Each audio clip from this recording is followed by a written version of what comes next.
આજે ભારત અને ઇંગ્લેન્ડ વચ્ચે ચેન્નાઈમાં બીજી T20 મેચ. નમસ્કાર, સ્વાગત છે આપનું આરબી ન્યૂઝના ટોપ 10 સમાચારમાં. હું અશ્વિન રાઠોડ. આજે ચેન્નાઈમાં ભારત અને ઇંગ્લેન્ડ વચ્ચે બીજી T20 મેચ. ભારતીય ટીમને બે મોટા ઝટકા. ઈજાના કારણે નીતિશ અને રિંકુ બહાર.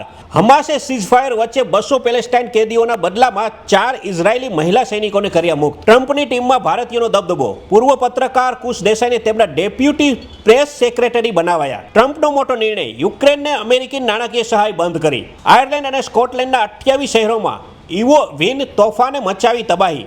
7 લાખ ઘરોમાં અંધારપટ. મુંબઈમાં ફિલ્મ સિટી પાસે ભીષણ આગ લાગતા ફર્નિચર માર્કેટના 50 ગોડાઉન બળીને રાખ. 73 દેશોના રાજદૂતોની ગંગામાં ડૂબકી સમયે મહાકુંભમાં ફરી આગ લાગી. 2 વાહનો બળીને ખાખ. મુંબઈ હુમલાના ગુનેગાર તહવુર રાણાને ભારત લાવવાનો માર્ગ થયો મોકળો. અમેરિકી સુપ્રીમ કોર્ટે પ્રત્યાર્પણને આપી મંજૂરી. ટ્રમ્પે ગલ્ફ ઓફ મેક્સિકોનું નામ બદલીને ગલ્ફ ઓફ અમેરિકા કર્યું. ઇન્ડોનેશિયાના રાષ્ટ્રપતિની ભારત મુલાકાત. ભારત અને ઇન્ડોનેશિયા વચ્ચે ઘણા ક્ષેત્રોમાં થયા કરાર. પીએમ મોદીએ કહ્યું, અમારો સહયોગ વધુ મજબૂત બનશે. તો આ તાજના ટોપ 10 ન્યૂઝ અને હું હતો આપની સાથે અશ્વિન રાઠોડ.